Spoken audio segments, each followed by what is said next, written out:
Vous êtes bien sur la chaîne du dialecticien, c'est parti. Alors, nous allons parler aujourd'hui d'un sujet qui est très, très, très dans l'actualité, on va dire aujourd'hui. C'est pour ça que j'ai intitulé à ce titre un peu amusant les têtes de Turcs. Nous allons parler donc du fameux conflit entre la Turquie actuellement et les populations kurdes au nord de la Syrie. On va essayer de faire un petit peu d'y voir un petit peu clair là-dedans, de se poser les questions suivantes, c'est-à-dire d'abord que penser de ce conflit et surtout au vu de l'emballement médiatique qu'il y a autour de lui, qui dit beaucoup de choses justement. On va essayer de décrypter tout ça. Alors, je vais commencer par la traditionnelle précaution oratoire. Moi personnellement, j'ai pas de lien particulier avec la Turquie ou avec les Kurdes.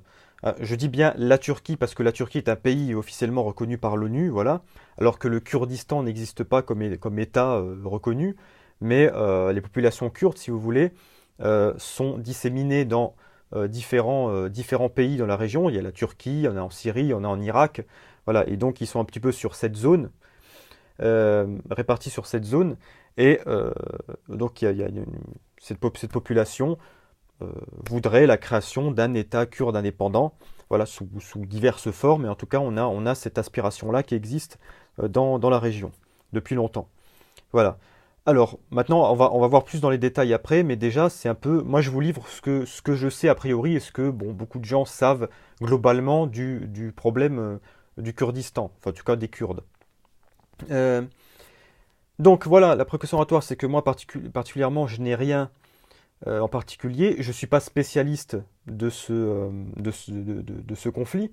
Donc, c'est pour ça que je ne suis pas forcément bien qualifié pour prendre position et pour en parler.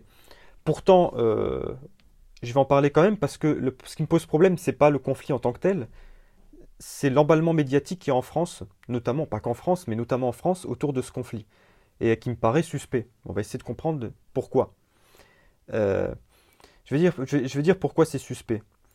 Il n'y a pas longtemps, on a commencé à parler dans les médias, mais vraiment en surface, vraiment rapidement, d'un autre conflit qui fait aussi beaucoup de morts, un conflit sanglant, qui est la guerre civile du Yémen. Alors le Yémen, c'est une guerre civile, c'est-à-dire qu'il y a d'un côté, vous avez une ethnie qui se bat contre une autre, hein, je crois que c'est les Houthis, un truc comme ça, qui essayent voilà, de renverser le pouvoir. Et puis ces Houthis sont réprimés non pas seulement par l'armée régulière yéménite, mais aussi par l'Arabie Saoudite. C'est-à-dire que l'Arabie Saoudite, voilà, bombarde et massacre des populations entières euh, au Yémen. Alors, c'est vrai qu'il y a eu quelques voix qui sont élevées, malheureusement assez discrètes, pour dénoncer cela. Parce qu'en France, il n'y a pas eu d'emballement médiatique autour du peuple yéménite. Voilà, comme il y a aujourd'hui autour des Kurdes. De la même manière, on peut remonter plus loin, on peut aller plus loin, parce que je ne parlerai même pas des Palestiniens. Voilà. Effectivement, à chaque fois qu'il y a eu des campagnes violentes d'Israël contre les Palestiniens, il y a eu très peu d'opposition, très peu ça a été très peu relayé, il y a eu très peu de mobilisation en France sur ces questions-là. Aujourd'hui, les Kurdes, on a un emballement médiatique énorme, on n'arrête pas d'en parler, de nous parler de. Alors je vais revenir sur Erdogan, le président turc. On n'arrête pas d'en parler, on n'arrête pas de laisser la parole dans les médias à des gens qui n'arrêtent pas de taper sur le pouvoir turc et de montrer effectivement de manière très manichéenne le conflit, c'est-à-dire d'un côté les méchants turcs et de l'autre les gentils, parfois de manière très caricaturale même, hein, les gentils kurdes. Et puis, qu'est-ce que je voulais dire encore? Enfin bref, voilà, ah oui, et puis on a ressorti du placard les éternels intellectuels, vous savez, qui ressortent à chaque fois qu'il y a une guerre comme ça, une espèce de guerre qu'il faut dénoncer, hein, parce que des guerres, il y en a tout le temps, mais il y en a certains qu'on dénonce plus que d'autres en France. Allez savoir pourquoi, justement, c'est ce qu'on va essayer de comprendre. On a vu ressortir Caroline Fourest, qui est ressortie du placard, ça faisait 10 ans que je ne l'avais pas vue à la télé, pour, euh, pour parler En plus, elle vient de sortir un film, alors c'est le hasard du calendrier extraordinaire, elle vient de sortir un film sur les combattantes kurdes, justement. C'est absolument. C'est incroyable parce que il y a des hasards comme ça du calendrier qui sont quand même assez extraordinaires. Ben, bref. Et donc, on a Bernard-Henri Lévy aussi qui est ressorti voilà, pour défendre le peuple kurde, pour fustiger l'État turc, etc. Alors, Que penser dans tout ça? Moi, la première chose déjà que je me dis, avec un recul vraiment extérieur, un regard extérieur à tout ça, je me dis déjà c'est bizarre qu'on ait une telle mobilisation, un tel regard en France, et qui marche, hein, parce que moi j'ai vu sur les réseaux sociaux, et j'ose même pas commenter des trucs que je vois des fois complètement aberrants, parce qu'il y a des gens qui, voilà, les gens malheureusement de réseaux sociaux marchent à fond dedans, ils sont là en train de dire oui, vive les Kurdes, soutenons les Turcs, alors qu'ils savent même pas, ils savent même pas ce que c'est un Kurde, ils n'ont jamais vu un Kurde de leur vie. Voilà, les Kurdes, il y en a très peu en France.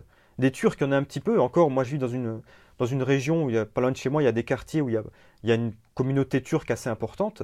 Mais sur le territoire français, des Turcs, il y en a très peu. Et des Kurdes, encore moins. Voilà, donc la plupart des gens n'ont jamais vu un Kurde, ils savent même pas ce que c'est qu'un Kurde, à quoi ça correspond, etc. Et ils se mettent tous à défendre les Kurdes sans savoir pourquoi. Donc moi, je vais pas le faire sans savoir pourquoi, parce que moi, je suis pas spécialiste de la question. Donc j'ai creusé un petit peu, j'ai été me renseigner sur ce que c'était que les Kurdes et que notamment les organisations qui sont visées par les Turcs, parce que c'est pas, contrairement à ce qu'on dit, un génocide, une volonté de l'État turc de tuer les Kurdes, sinon ils les auraient tués depuis longtemps déjà. Voilà, c'est ouais, parce que ça fait quand même un certain temps qu'ils sont en opposition avec eux.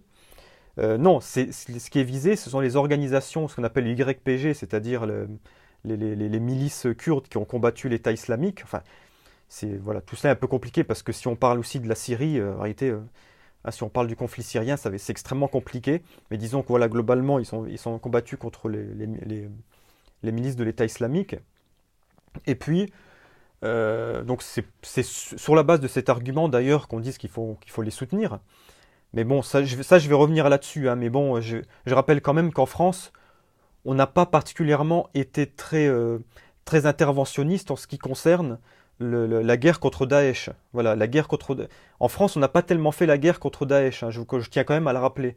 Au contraire, hein, je rappelle que sous Hollande, quand a commencé de manière très forte le conflit syrien, euh, au contraire, on félicitait les milices islamistes en disant qu'elles faisaient du bon boulot. C'est ce que disait Laurent Fabius à l'époque, hein.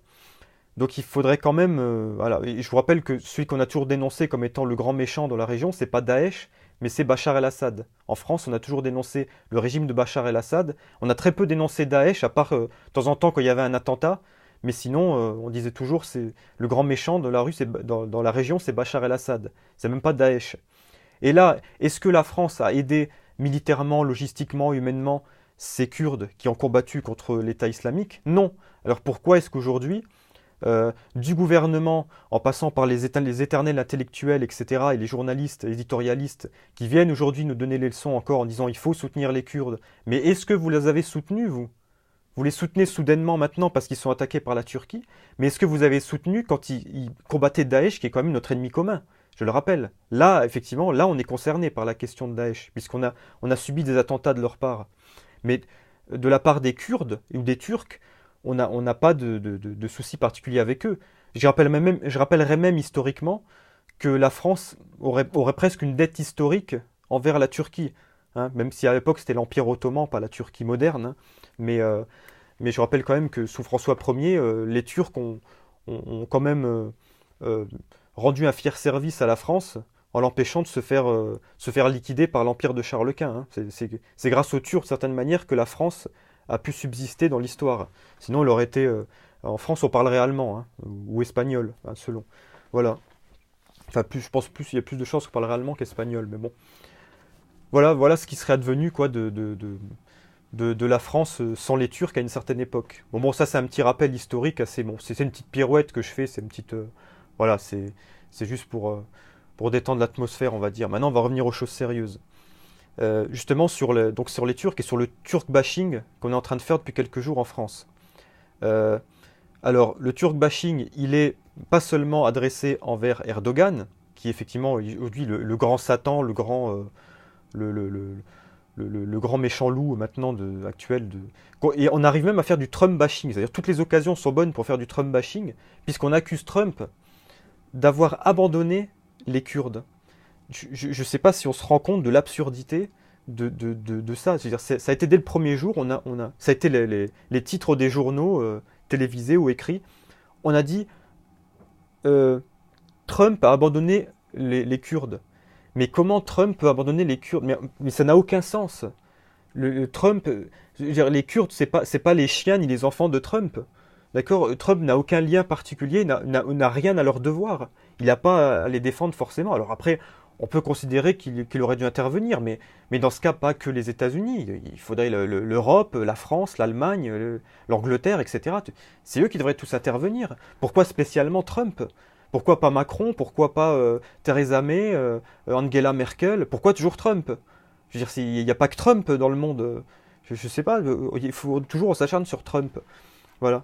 Alors oui, il a laissé le feu vert. Laisser le feu vert ne veut pas dire je te soutiens. Laisser le feu vert, ça veut dire, vous savez, c'est comme Ponce Pilate hein, qui se lave les mains et qui dit bon ben c'est vos histoires, voilà. Moi je m'en occupe pas. Et effectivement, il a aucune raison de s'en occuper. Voilà. Alors après, on peut considérer bon bah, que c'est pas bien qu'il n'ait pas venu défendre les Kurdes. Voilà, bon, si on veut. Voilà, on peut considérer que c'est une non-assistance à personne en danger. Mais bon, on va aller plus loin maintenant pour comprendre pourquoi les Turcs ont attaqué les Kurdes. Je dirais, ils l'ont pas fait comme ça sans raison. Il y a quand même, il faut essayer de comprendre pourquoi. Donc là, je vais creuser justement sur la raison. Maintenant, on va voir la raison pour laquelle les Turcs, en tout cas les raisons invoquées, mais aussi, on va voir aussi peut-être les raisons profondes qui peuvent être derrière, pour lesquelles les Turcs aujourd'hui attaquent les Kurdes. Il faut savoir que les Kurdes, qui ont quand même joué un rôle important, en tout cas, quand je dis les Kurdes, c'est le YPG, hein, c'est-à-dire les milices combattantes en Syrie, qui ont joué un rôle important dans la guerre contre Daesh, euh, aujourd'hui sont présentés comme une menace potentielle pour la Turquie. Parce que je rappelle que le YPG est plus ou moins proche et soutient en tout cas le PKK. Le PKK, c'est l'équivalent du Parti communiste turc, mais vieux parti communiste qui s'est forgé à l'époque vraiment du stalinisme, etc., c'est-à-dire sur le modèle stalinien, et qui a évolué ensuite voilà, avec le communisme et sa chute, hein, qui a évolué aujourd'hui vers quelque chose qui serait plus une espèce de groupe, ouais, de groupe paramilitaire d'extrême gauche, on va dire ça. Voilà, qui aujourd'hui n'est plus communiste à l'ancienne, d'ailleurs n'est plus nationaliste, parce que le communisme à l'ancienne avait été une forme de nationalisme en réalité, même si c'était un nationalisme social. Aujourd'hui, c'est plus évolué vers un espèce voilà, de gauchisme intégral qui défend, j'ai vu ça, hein, le PKK se réclame depuis 2001 de la défense des droits de l'homme, de la justice, de la démocratie, de l'écologie et du féminisme. Donc c'est-à-dire que le PKK, quelque part, est à l'avant-garde du macronisme, quoi, vous voyez. Donc c'est pas étonnant qu'on ait aujourd'hui la France, par exemple, de beaucoup de gens dans le gouvernement qui ont pris position pour soutenir les Kurdes, beaucoup de gens qui ont soutenu, qui soutiennent le pouvoir en place en France et qui soutiennent les Kurdes, et notamment la décision, même si Macron, bon, il a eu voilà, un petit soutien assez discret, mais surtout, ce qu'a fait de fort la France, c'est qu'elle a soutenu, elle est rentrée dans un espèce de conflit diplomatique avec la Turquie, et même économique, hein, pour en tout cas une forme de pression qui est mise sur la Turquie, et pas que la France, hein. Tous les pays qui sont un peu dans cette défense de la nouvelle social-démocratie avec on va dire, les nouvelles idéologies féministes, écologie, etc., qui est l'évolution de toute la théorie de l'homme nouveau qui existait sous l'influence du communisme et qui a évolué vers cet homme nouveau droit de l'hommiste, on va dire, hein, qui est défendu de la même manière en France. C'est-à-dire que quelque part, c'est pas étonnant de voir une Caroline Fourest ou un Bernard-Henri Lévy qui défendent toutes ces idéologies-là, les voir la défendre aussi chez le PKK, et donc en dernière instance par le YPG, qui est aussi une milice armée qui soutient le PKK, qui soutient donc cette idéologie-là, eh bien c'est pas étonnant de voir ça. Et donc moi aussi, de ce point de vue-là, quand je vois effectivement que c'est pas uniquement une volonté d'émancipation d'un peuple, mais c'est au-delà de ça un projet politique dans lequel je ne me reconnais pas, parce que moi je ne suis pas un gauchiste, voilà. Donc forcément, j'ai pas envie de soutenir ces gens-là. Mais quelque part, je peux comprendre la réaction des Turcs, qui peuvent concevoir comme un danger ces milices armées à ses frontières, pour l'intégrité de son propre territoire. Voilà. Donc quelque part, ça peut donner une bonne raison aux Turcs de répondre, même si la réponse peut paraître violente. Mais je veux dire, dans un conflit, bon, on n'est pas là on va pas se battre à coups de chamallow, hein, voilà. Donc quelque part, à un moment donné, il faut quand même être pragmatique. Voilà. Alors, Je rappelle aussi que, donc, selon Erdogan, selon l'État turc, les Kurdes sont considérés comme des terroristes, enfin les Kurdes, les groupes, hein, c'est les groupes kurdes comme le PKK ou le YPG sont considérés comme des groupes terroristes. Euh, D'ailleurs, le PKK euh, est considéré comme terroriste par les États-Unis, donc quelque part, effectivement, c'est normal que les États-Unis ne viennent pas les soutenir, puisqu'ils ne vont pas les soutenir des terroristes, c'est logique. Euh, et non par de nombreux pays d'Europe, dont l'Union européenne. Alors la France en tant que telle ne les considère pas comme terroristes, mais l'Union européenne, dans laquelle est quand même la France, le considère. Vous voyez que c'est un peu compliqué. Et puis, il y a un certain nombre de pays comme l'Australie, le Royaume-Uni, enfin bref, voilà, qui considèrent vraiment, qui ont dans leur liste d'organisations terroristes le PKK. Qui d'ailleurs, hein, j'ai cherché un petit peu aussi, s'est rendu coupable en tout cas a été accusé. Bon, après, il y a des contestations, hein, il y a notamment le leader Abdullah Öcalan qui est actuellement en Turquie, en prison en Turquie, a contesté la participation dans certains attentats qui ont eu lieu dans le monde occidental. Il y en a eu en Allemagne, il y en a eu en Suède, euh, dans lequel le PKK a été identifié comme étant l'auteur d'attentats. Voilà, donc effectivement, sans compter qu'ils ont été aussi associés à des nombreux, à de la criminalité aussi de haut niveau, c'est-à-dire par exemple du trafic de drogue, il y a aussi des histoires d'extorsion de fonds, des choses comme ça, dans lesquelles le PKK est mouillé aussi. Alors, c'est pareil, on dirait toujours que c'est pour une bonne cause, mais là on est dans l'interprétation, si vous voulez, du terrorisme. Il faut savoir que dans l'histoire, dans notre propre histoire en France, on considère par exemple qu'il y a un bon et un mauvais terrorisme. Hein, je rappelle que le terrorisme, même si on ne lui donne pas ce nom-là, c'est ce qu'on pratiquait pendant la Deuxième Guerre mondiale contre les nazis. Hein, la résistance qui mettait des bombes dans des trains, ça s'appelle du terrorisme. Alors évidemment, on ne le nomme pas comme ça dans les livres d'histoire parce qu'on veut la mettre en avant, l'encenser face à la barbarie nazie, nous sommes bien d'accord, mais c'est quand même une forme de barbarie aussi, c'est une forme de terrorisme, c'est du terrorisme qu'on a utilisé pour combattre cette idéologie-là. Donc le problème, c'est de quel droit nous, occidentaux français, devrions considérer que la barbarie ou le terrorisme kurde serait plus sain que la barbarie turque, voyez, la barbarie d'État turc. Donc, voyez, c'est quand même assez compliqué. Alors effectivement, n'étant pas directement concerné, moi je m'interdis de prendre position et notamment je méfie c'est l'intelligence hein, qui m'enjoint et donc je vous enjoins aussi à réfléchir sur la question, à ne pas suivre aveuglement parce qu'il y a une espèce d'engouement général euh, pour les Kurdistan. C'est vrai qu'on a toujours tendance à vouloir appartenir au groupe, alors on voit tous les trolls sur les réseaux sociaux et on nous rabâche ça toute la journée dans les médias sur les pauvres Kurdes attaqués par le méchant Erdogan. Voilà. Et d'ailleurs, ça va même par des trucs assez pervers. Parce que là, je regardais le match de foot France-Turquie hier. Et quand j'ai vu effectivement on a commencé à parler des Turcs. Alors déjà, ils ont joué l'autre jour contre l'Albanie, les Turcs. Et ils ont fait, après avoir marqué à la fin du match, ils ont fait un salut militaire. Alors maintenant, vous vous rendez compte que le salut nazi, je suis d'accord pour qu'il soit répréhensible. Mais le salut militaire, vous vous rendez compte qu'aujourd'hui, on en est à bâcher, enfin, voilà, à dénoncer un salut militaire. Enfin, je veux dire, ils ont le droit de saluer leur public avec salut militaire. De certaine manière, être sur un terrain de foot, c'est quelque part, c'est se battre pour son pays. Donc on peut voir ça comme justement une alternative au combat réel qui fait des morts et qui serait peut-être plus noble d'ailleurs, de certaine manière. Et c'est bien de faire un salut militaire. Alors après, c'est perçu comme un soutien au pouvoir, mais ils ont tout à fait le droit. Pourquoi des footballeurs n'auraient pas le droit de soutenir leur propre pays? Vu qu'ils se battent, ils portent le drapeau en plus de leur pays. Donc c'est un petit peu normal, quoi. Alors je ne comprends pas pourquoi il y a cette obsession. Il y a même des hommes politiques en France, j'ai vu notamment Dupont-Aignan, ce qui m'a beaucoup surpris, qui s'acharne sur la Turquie là, en ce moment pour dire il faut interdire, il voulait même interdire le match France-Turquie, enfin bref, des trucs complètement délirants. Mais calmez-vous, calmez-vous. Pourquoi cette haine, ce racisme anti-turc tout d'un coup?